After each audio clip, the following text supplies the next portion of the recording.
Alright, so new method for analyzing a play. Now, I think the biggest thing when I was trying to think of different ideas was how do I interpret the play? It's gonna be similar to the ways that we learned in class, and but I think mine is more character driven more than anything. Stuff outside the play's events and stuff. Um, it's more interesting for me to analyze the characters as a whole, and individually. But we'll get to that, I guess.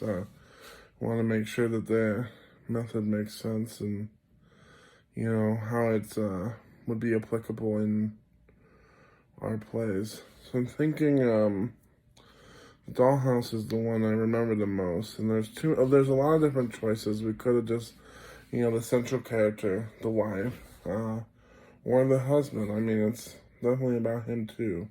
But I think the approach I wanted to analyze was not a secondary character, but it kind of is a secondary character. But he's the anti-hero or the villain, which that would be the lawyer. I'm forgetting his name. It was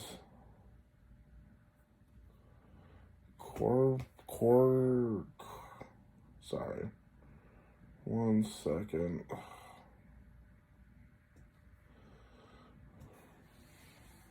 So his name was Nils Krogstaff. Krogstaff, that's what it was. So Krogstaff.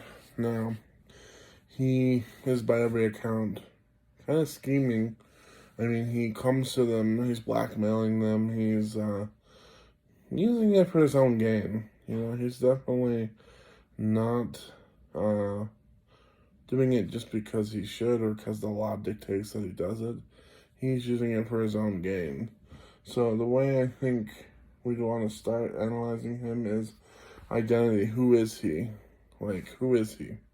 So the first thing, his identity, he's the guy blackmailing them, or he's a attorney, I think it was.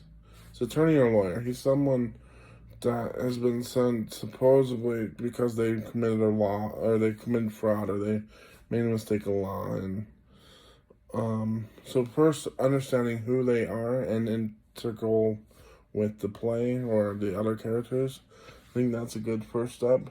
Second is placement, where they fit in the story and how important to the story are they. So I'd say he fits really well in the story.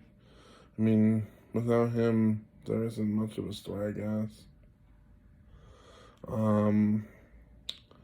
Placement, he is the villain, I would say. As far as how important they are, I'd say very important, because what he does dictates the other character's actions. So, the wife, she has to lie to her, or kind of keep it a secret at first. The husband, when he finds out, he's angry about it. There's different things, but he has a strong presence in the story because they're so integrally meshed in the story. And what this next two things, goals and actions. Goals, what are their goals, and what steps are they taking to get to those goals? So their actions. Now, first thing he does is he starts blackmailing them. But second, after he is like, this is what I want out of it, and he keeps forcing his hand and trying to get up that ladder of the bank where the husband works. And so, there is different steps and actions and goals that he's taking that affect the whole story and the plot. Next, alignment. Are they good or are they bad? Do their actions and goal align together? I'd say in this scenario, what was his name again? Blanking. The one part. Niles Krogstad. So then Krogstad is, the alignment is purely bad. He's bad in this scenario. And his actions and goals do fit together, but they are to bring him good, or to bring him into some position of power. So he's abusing his power with what he's supposed to do. If it was just strictly law-based, he wouldn't need to blackmail them. He would write them up. He wouldn't hide it. It'd be some kind of penalty. Complete the puzzle. How does everything fit together, and how do you understand the play? So after analyzing him as a character, motives, identity, placement in the story, who he is, different things, I say I understand the play, because the play, he's a big part of it. He is the play. He is the third character, the villain, but he dictates and drives the story in some way. Like the end results can take away from him slightly, but he instigated a big majority of the plot.